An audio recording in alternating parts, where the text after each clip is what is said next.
A day in my life as a security guard sa cruise ship. Tara, samahan niyo ako. Ito lang sa Cruise Simon TV.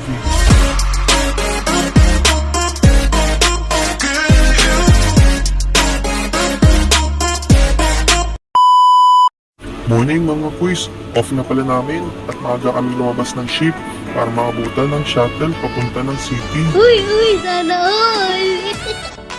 Dito na nga pala kami sa city at tamang lakad muna para maganap ng kape. 40 minutes din kasi ang biyahe hanggang dito.